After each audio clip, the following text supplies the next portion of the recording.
За сутки в Бишкеке зарегистрирован случай смерти.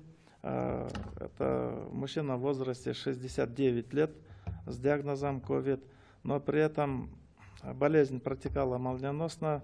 У него была пневмония.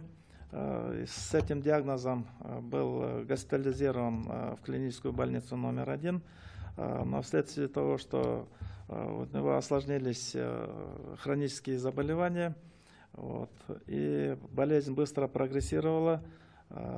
При лабораторном исследовании у него подтвердился факт заражения и COVID-19. Из-за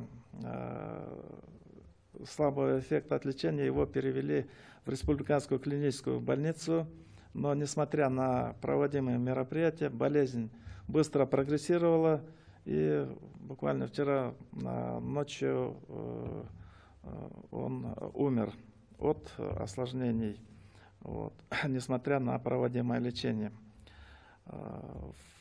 Таким образом, число умерших связанных с COVID-19 у нас 11 случаев.